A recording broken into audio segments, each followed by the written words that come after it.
Hello, friends. This is another episode of Empire of Lies, where we discuss manipulation and disinformation in the Russian media.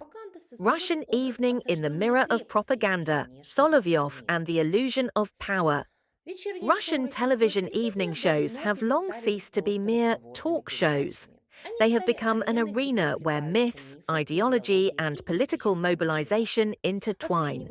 The latest episode of Evening with Vladimir Solovyov, broadcast on September 23, 2025, is a clear example of how Russian propaganda works, not only for its domestic audience, but also to create the image of a besieged fortress for the outside world.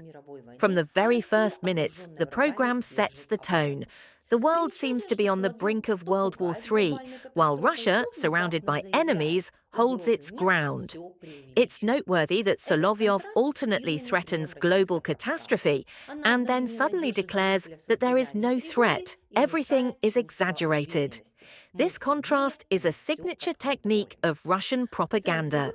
She simultaneously keeps the viewer in a state of anxiety and instills a sense of confidence. We are stronger, we have everything under control. The economy as a battlefield. The episode centers on an economic paradox. On the one hand, Solovyov repeats the mantra about the destroyed Russian economy in Western media. On the other, he talks about a 30-fold increase in weapons production and thousands of troops in exercises. To domestic viewers, this sounds like a triumphant report.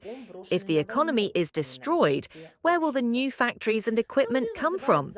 But European listeners will easily spot the substitution.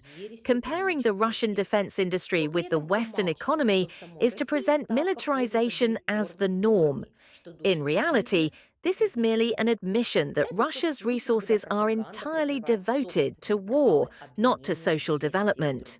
From Soros to Satanists, the demonization of opponents deserves special attention. This time, the main targets are George Soros and European liberals. They are accused of supporting terrorism, organizing protests, and corrupting youth. The Satanist narrative takes this to the extreme. Any manifestation of dissent or Western culture is likened to the worship of evil. For European readers, this sounds blatantly archaic, like political shamanism. But within Russia, such discourse serves an important function. It explains social ills not by corruption and war,